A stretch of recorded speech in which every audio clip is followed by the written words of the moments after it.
I'm James McKimm, and I'm one of the goalkeeping coaches here at London Bees.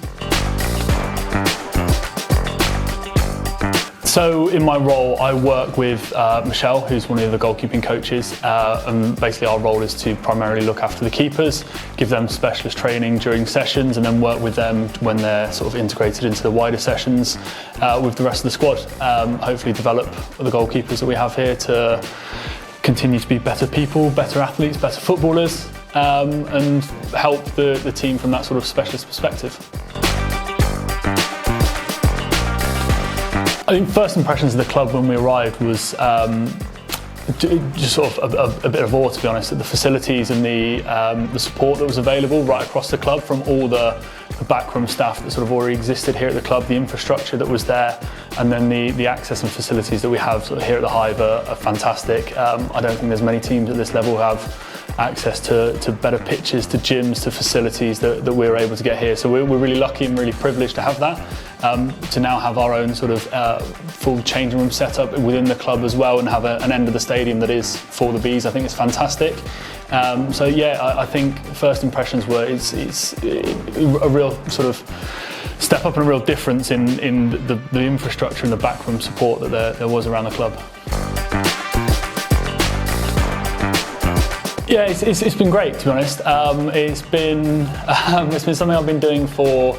I joined Seaward probably about 3.5 years ago when I first moved to London and started working with Dan then, just after he'd sort of taken over there. So we've been working together for quite a long time, and then obviously the other guys, particularly Tim and Gab, have joined along the way, the S&C guys, Georgia, Kate, Michelle as well. So it's been really good to sort of, it's quite a strong core unit we've had together for quite a while, which I think means there's a lot of trust within the group and everybody knows what their responsibilities are, where their sort of remit sits, what they're there to add to the club, and what, you know, where potentially the boundaries are of their responsibilities. I think that's something Dan's always been very clear on, and he's very good at you know, creating a unit, basically a staffing unit, and I think there's a reason why, you know, all the staff came across as one from Seaward, because everyone was keen to continue to sort of work with him and under his leadership. And I think, you know, from the way this season's gone, I think we've been relatively successful. I think we did the best job we could previously. I think we've continued that, and having that sort of leadership at the top where Dan says, look, this is what we're doing, gets the collective buy-in from everyone. Everyone has their really clear defined roles and structures, and then everybody's able to put their trust in each other and work together. It means that everybody can thrive in their particular specialism and what they bring to the club. That's a good question. I like as a goalkeeper coach, I quite like the sort of close, personal, almost more one-to-one nature that you get, because, you know, you're working with 2, 3, 4 goalkeepers, sometimes only one goalkeeper in a training session, as opposed to a sort of larger group that the outfield coaches are perhaps working with. But also, you know, you're still part of the team, you're still part of the coaching staff, still part of the squad, and when the keepers are integrated in the session, you're working in the main sort of sessions with the other players as well. So it's quite a nice balance of having a sort of a personal touch, but also really feeling involved in the wider squad, in the wider coaching staff, and I think there's a really good sort of atmosphere around the club from that perspective. So I'm a lawyer day to day. I'm a corporate lawyer, so that keeps me fairly busy throughout sort of the rest of the week. And then away from football, when I'm not here, generally it will be watching football, watching cricket, watching rugby, watching basically whatever's on Sky Sports or TNT will be on the TV. Out socialising with friends, socialising with work colleagues. I tend to be pretty busy, pretty full on. Most of the time, which is good. It does mean, you know, sometimes a bit of a lack of sleep, but it's all worth it in the end.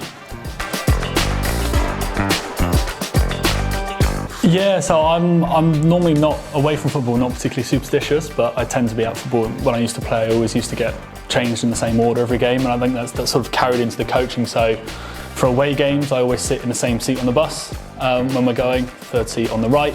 I always use the same cones for the warm-up for the keeper. There's 7 orange cones, we always try and use the same cones.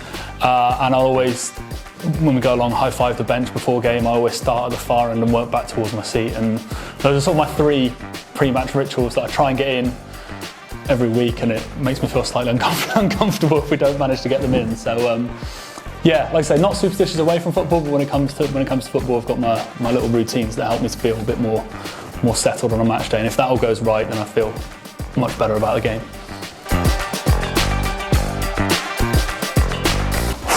There's quite a few to choose from, to be honest. I think we've had some really good, we had a great day out at Plymouth in the Cup, albeit we didn't get the result we wanted, but travelling together as a squad, big day out, playing at a really nice stadium was great. The FA Cup run with the results against QPR, and then all the attention and everything of the day that came with the game against Rugby were fantastic. I'll be honest, I think probably the last month's Manager of the Month award that Dan won, I think is probably up there. And just pips it to the top, just because I think as a club it was the result of a fantastic month where on the pitch we were brilliant, the results were fantastic, the girls worked incredibly hard, at one point going through 3 games in 8 days, and our sort of running stats in the final game of those 3 were higher than pretty much any point this season. So I think the effort on the pitch was fantastic, but also the resulting work off the pitch as well. And personally for Dan, I know he's my brother, I've known him for all my life, but I know just how much work he puts in off the pitch and how dedicated he is and how much he does to pull everything together, that people might not see behind the scenes. And so for him to sort of get the recognition he deserves, I think is probably the top moment.